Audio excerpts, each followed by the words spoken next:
wabarakatuh. Perkenalkan, nama saya Nurul Fadila Yunus dari kelas H dengan NIM 21070150002. Di sini saya akan menjelaskan materi dengan mata kuliah sejarah aliran psikologi mulai dari bab 1 sampai dengan bab 7. Dengan dosen pengampu Ibu Novita Maulidia Jalal, SPSI, MPSI Psikolog, dan Bapak Muhammad Reza, SPSI, MA. Adapun materi yang ingin saya paparkan, yang pertama ada bab 1, sejarah pendefinisian psikologi, isu-isu dalam sejarah aliran psikologis. Bab kedua, perkembangan psikologi pada masa Yunani kuno. Bab ketiga, sejarah perkembangan psikologi pada masa Helenistik. Bab keempat, sejarah perkembangan psikologi pada abad pertengahan. Bab kelima, sejarah perkembangan psikologi pada masa Renaissance dan berdirinya psikologi sebagai ilmu. Bab keenam, aliran strukturalisme dan fungsionalisme. Serta yang terakhir, bab 7, aliran behaviorisme. Materi pertama yaitu bab 1, dengan sejarah pendefinisian psikologi, isu-isu dalam sejarah aliran psikologi. Nah, sejarah dan bagaimana psikologi didefinisikan. Kata psikologi ini berasal dari bahasa Yunani yang terdiri dari dua kata, yaitu psyche dan logos, di mana psyche berarti jiwa dan logos berarti ilmu. Jadi, secara bahasa, psikologi bisa diartikan sebagai ilmu tentang jiwa atau ilmu yang mempelajari jiwa.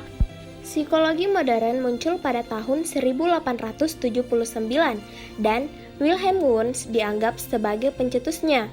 Edwin Smith Papyrus menunjukkan pada zaman Mesir kuno pun sudah ada upaya untuk menghubungkan antara otak dan perilaku. Nah, selanjutnya, manfaat mempelajari sejarah psikologi. Menurut Hergenhan pada tahun 2009, ada 6 keuntungan dalam mempelajari sejarah psikologi. Yang pertama, dapat memperkaya perspektif dalam memahami suatu masalah. Yang kedua, memperdalam pemahaman kita mengenai psikologi. Yang ketiga, akan memperkenalkan kita bagaimana mengenai timbul tenggelamnya pemikiran psikologi. Yang keempat, akan menghindarkan kita dari jatuh 2 kali pada lubang yang sama. Yang kelima, akan menstimulasi munculnya ide-ide baru. Dan yang terakhir, dapat memenuhi rasa ingin tahu seseorang mengenai suatu pemikiran. Adapun isu-isu dalam sejarah psikologi. Nah, yang pertama itu ada jiwa. Yang kedua, karakteristik alamiah manusia. Yang ketiga, hubungan antara jiwa dan raga. Yang keempat, sumber pengetahuan manusia. Dan yang kelima, universalisme versus relativisme pengetahuan. Pendekatan dalam penulisan sejarah. Menurut Greenwood pada tahun 2009 membahas beberapa pendekatan. Yang pertama, internal versus eksternal. Yang kedua, tokoh besar versus semangat zaman. Yang ketiga, presentis versus kontekstualis. Dan yang terakhir, pendekatan konseptual. Materi selanjutnya yaitu bab 2, perkembangan psikologi pada masa Yunani kuno. Ilmu psikologi mulai dideklarasikan pada tahun 1879 oleh Wilhelm Wundt. Nah, Ebbinghaus menyatakan bahwa pemikiran terkait hubungan antara jiwa dan raga, kesadaran, pikiran, persepsi sebenarnya sudah lama dibahas, baik oleh filsuf maupun pemuka agama. Menurut Bohr, menyebutkan 3 hal penting yang menjadi wacana serius pada masa Yunani kuno. Yang pertama ada metafisika, yakni wacana mengenai apa realitas itu. Ada yang menyatakan bahwa realitas sesungguhnya itu adalah materi, dan ada yang menyatakan realitas adalah hal yang tak tampak. Nah, yang kedua ada epistemologi, di mana wacana ini terkait dengan sumber pengetahuan yang dianggap valid adalah yang terkemuka. Pengetahuan empiris yakni pengetahuan dari panca indera, pengetahuan rasional, dan menganggap bahwa panca indera tidaklah konsisten. Nah, yang ketiga ada moralitas, di mana wacana tersebut terkait apa yang benar dan apa yang salah. Misalnya pandangan pertama, bahwa hal baik itu adalah hal yang menyenangkan. Dan pandangan yang kedua, hal baik jika mengandung nilai, termasuk nilai ketuhanan. Adapun filsuf pada masa Yunani kuno yang pertama Thales pada tahun 625 sampai 547 sebelum Masehi, seorang naturalis yang menekankan pentingnya penjelasan alamiah dan segala sesuatu yang ada di dunia terdiri atas substansi yang sifatnya alamiah dan dikendalikan oleh prinsip alamiah. Yang kedua ada Heraklitus pada tahun 540 sampai dengan 480 sebelum Masehi. Menurut Heraklitus, api adalah substansi dari segala hal.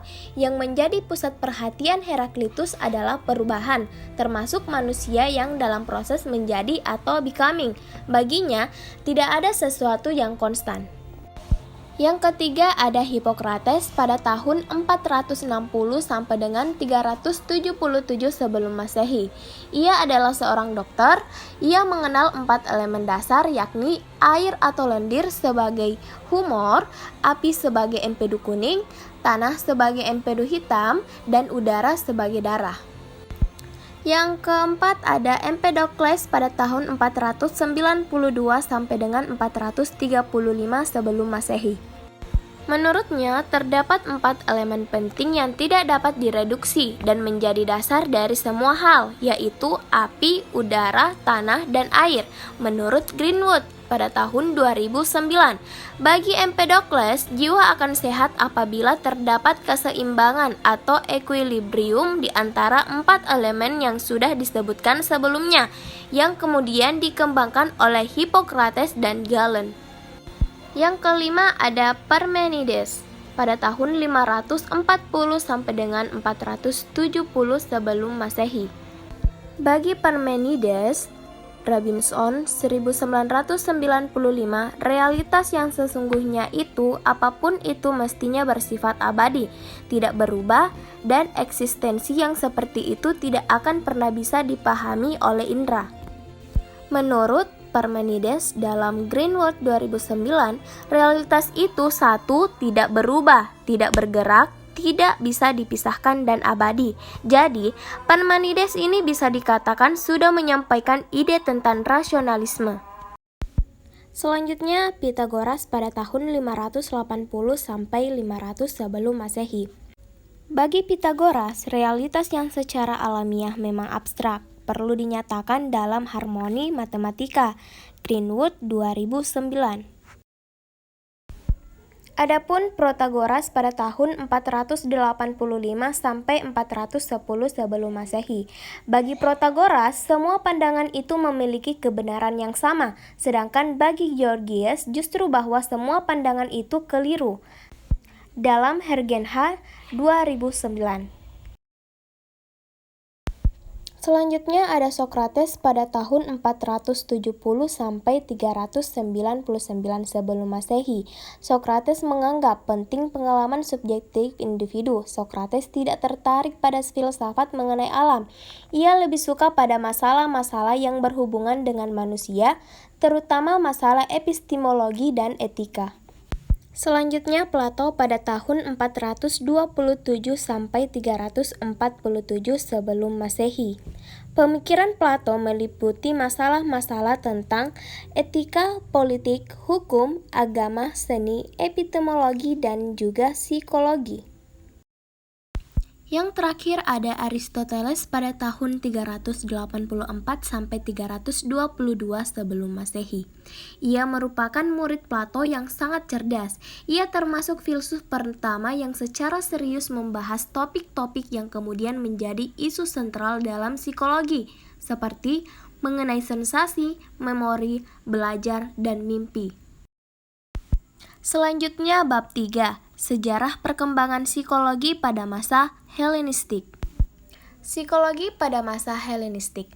Pada tahun 323 sebelum Masehi, Alexander Agung meninggal dunia dan momen itu seringkali disebut sebagai awal masa Helenistik. Masa Helenistik berakhir ketika Kekaisaran Romawi muncul pada abad ke-31 sebelum Masehi dan berhasil menguasai Yunani. Pada masa Helenistik tersebut, masyarakat Yunani menolak filsafat yang bersifat abstrak dan tidak realistis. Mereka lebih menyukai yang bersifat praktis, Kekaisaran Romawi berkontribusi minimal pada perkembangan ilmu pengetahuan termasuk psikologi karena lebih menyukai pengembangan teknologi dan administrasi. Adapun pemikiran pada masa Helenistik sebagian anti-filsafat dan sebagian pro-filsafat. Yang pertama skeptisisme. Pendirinya itu Piro pada tahun 360 sampai 270 sebelum Masehi. Skeptisme ragu pada kemampuan manusia sampai pada kebenaran absolut karena manusia memiliki keterbatasan dalam beropini. Yang kedua, manusia hanya mengetahui realitas yang tampak saja, bukan realitas yang sejatinya ada.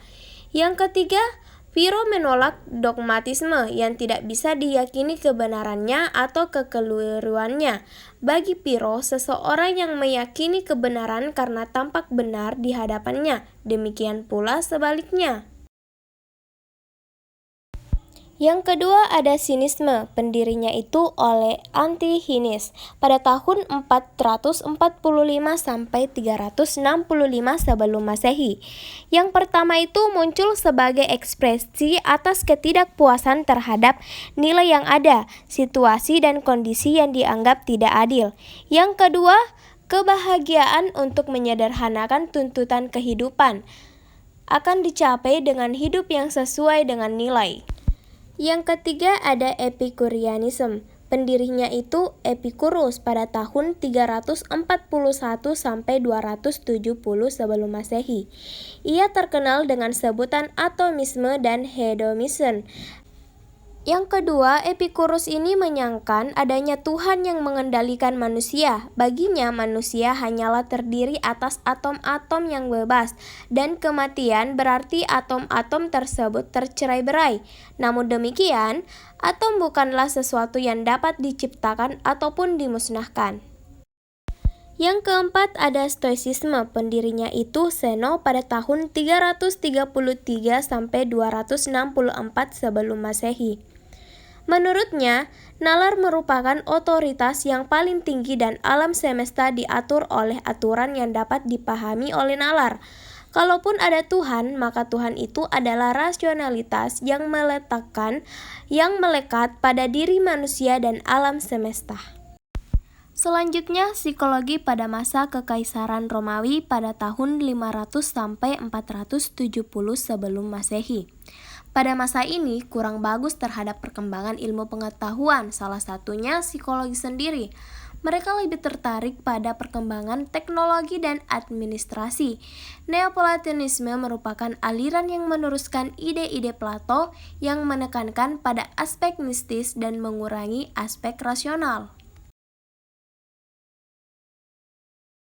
Selanjutnya bab 4, sejarah perkembangan psikologi pada abad pertengahan.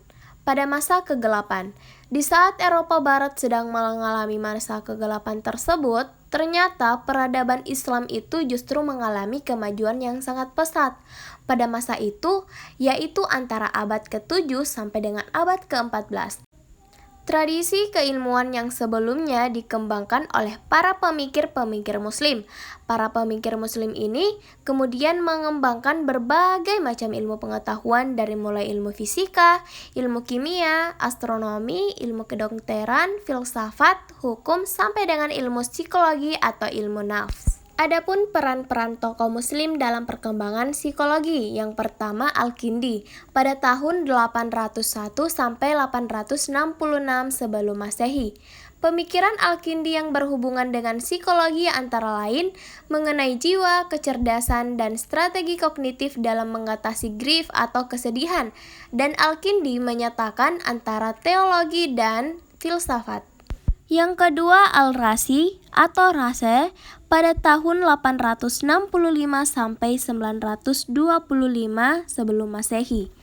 Al-Razi mempelajari banyak pengetahuan dari mulai kedokteran, filsafat, matematika, astronomi, dan psikologi. Ia dikenal sebagai dokter dari dunia Arab dari Rumah Sakit Baghdad. Al-Razi untuk mengenali dirinya, ia menggunakan kombinasi emosi marah dan takut untuk mengatasi psikosomatis, dan ia mengatakan bahwa sensasi indrawi melatar belakangi proses mental dan kondisi emosi memengaruhi aspek fisik. Yang ketiga ada Ibnu Rushd pada tahun 1126 sampai 1198.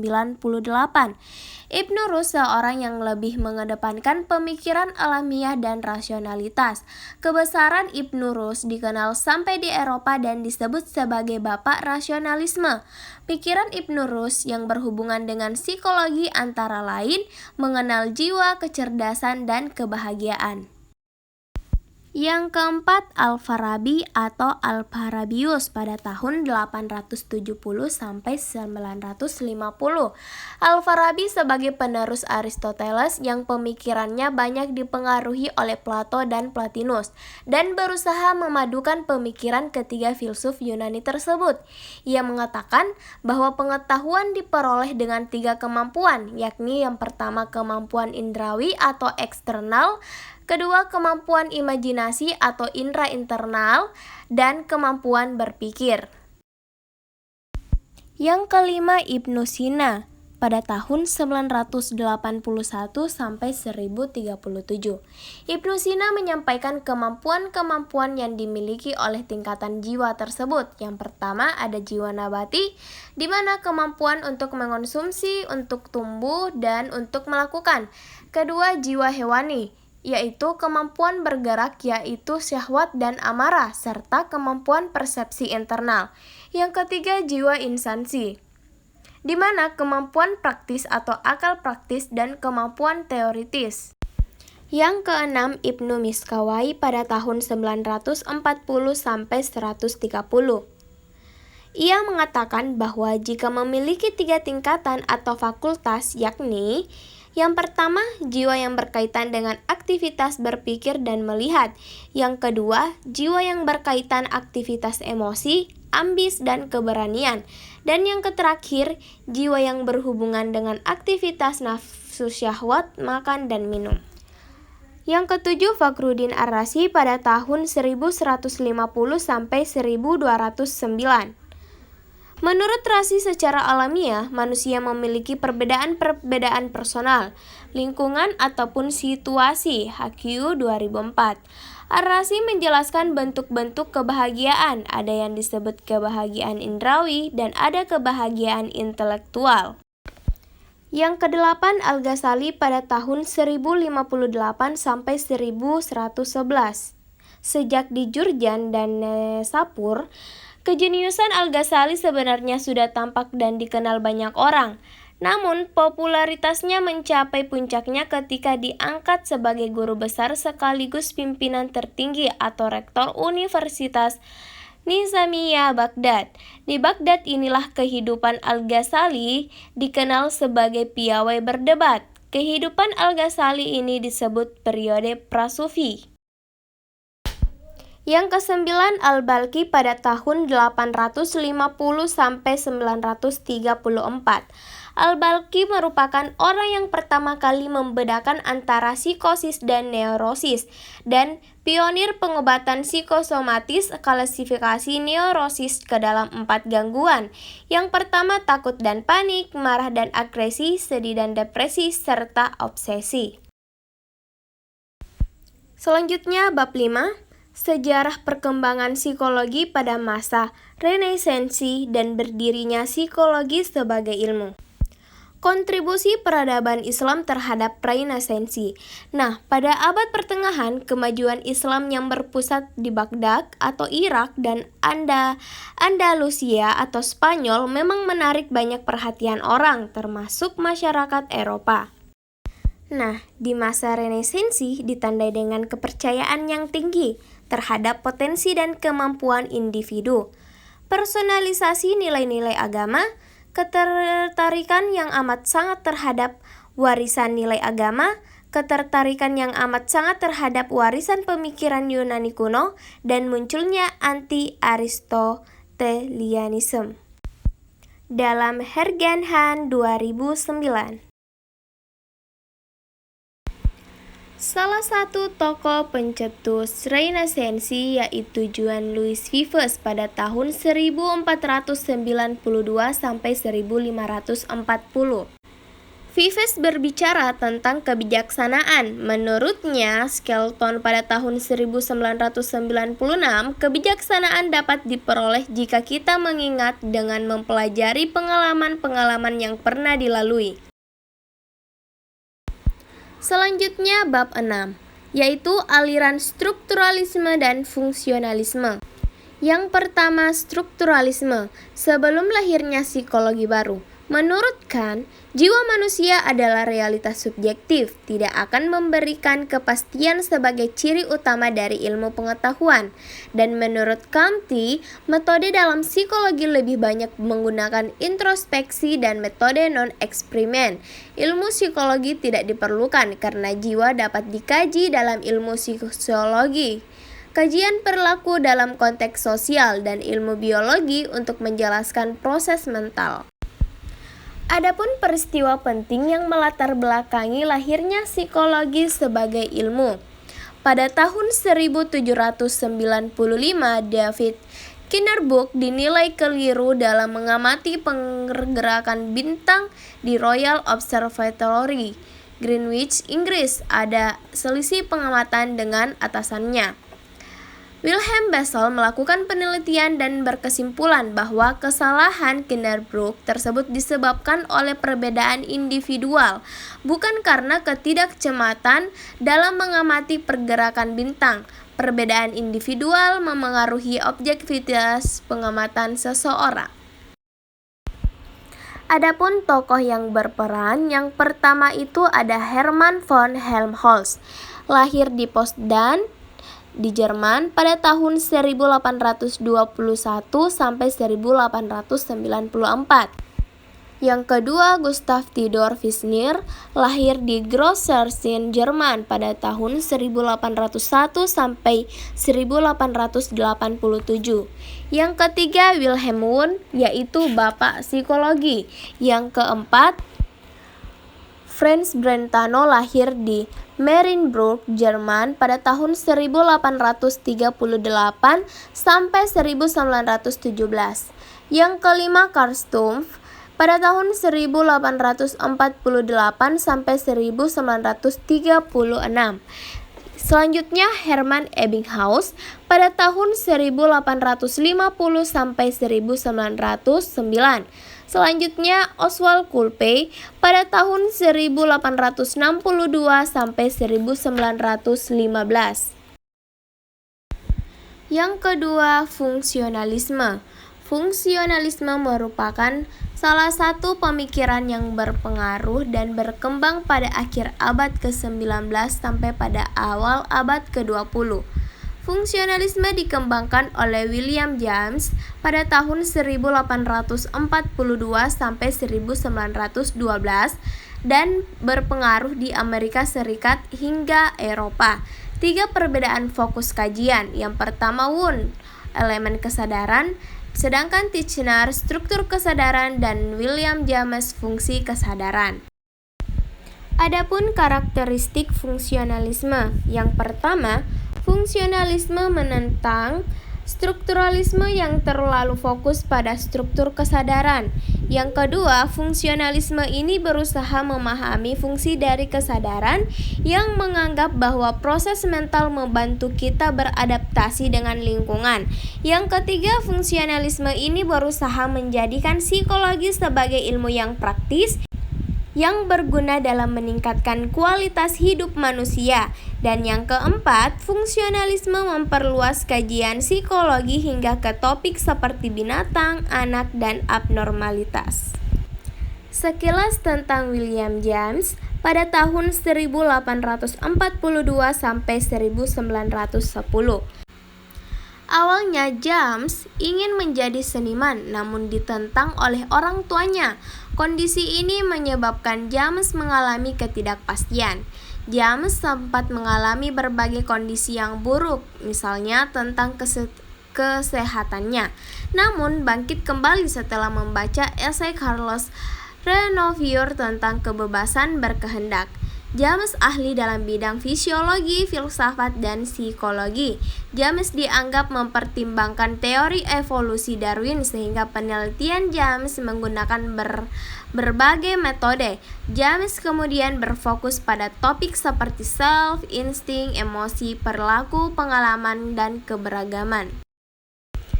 Kritik dan kontribusi fungsionalisme. Yang pertama, kritik terhadap fungsionalisme.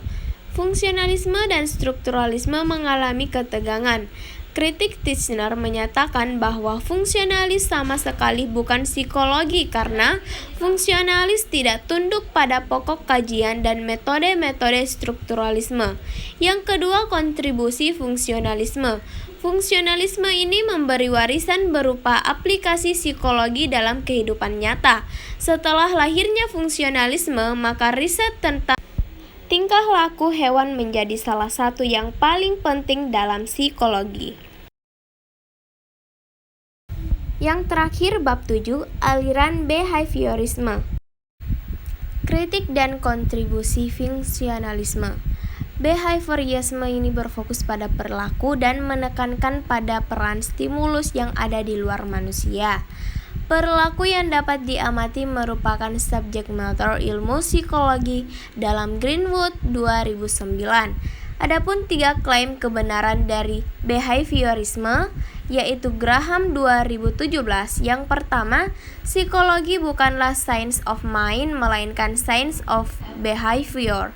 Yang kedua, behaviorisme ini menjelaskan perilaku lebih karena faktor-faktor eksternal dan bukan karena faktor internal. Yang ketiga, behaviorisme ini mengembangkan teori-teori yang menggunakan istilah-istilah perilaku. Adapun tahap perkembangan behaviorisme menurut Souls dan Souls 2010. Yang pertama, behaviorisme radikal lebih berfokus pada perilaku yang dapat diamati dan menggunakan metode eksperimental dalam mempelajari perilaku, serta menganggap bahwa teori yang telah dicapai dapat digeneralisir terhadap semua perilaku. Adapun tokohnya yaitu John Bradus Watson pada tahun 1878 sampai 1959, Ivan Petrovich Pavlov pada tahun 1849 sampai 1936 dan Vladimir M. Bakhtchev pada tahun 1857 sampai 1927. Adapun tahap yang kedua yaitu neo-behaviorisme yang merupakan perpaduan antara behaviorisme dengan logical positivisme yang meyakini adanya 2 jenis sains, yaitu sains empirik dan sains teoritis. Operationisme merupakan konsep psikologis yang dianggap abstrak yang harus dioperasionalisasikan ke dalam indikator perilaku yang bisa diamati yang kemudian disebut dengan definisi operasional. Tahap ketiga yaitu sosio-behaviorisme, di mana yang beranggapan bahwa perilaku dipelajari dalam proses sosial dan mengakui adanya proses mental dan proses kognitif yang mengantarai hubungan stimulus dan respons. Yang terakhir yaitu terapi yang berorientasi behavioristik. Salah satu karakteristiknya yaitu fokus pada perilaku. Yang kedua, Applied Behavior Analysis atau ABA, merujuk pada bidang praktik dan penelitian yang berfokus pada penggunaan prinsip-prinsip belajar, khususnya operant conditioning untuk memahami dan meningkatkan perilaku orang yang secara sosial dianggap penting. Itulah tadi pemaparan materi saya. Sekian dan terima kasih. Assalamualaikum warahmatullahi wabarakatuh.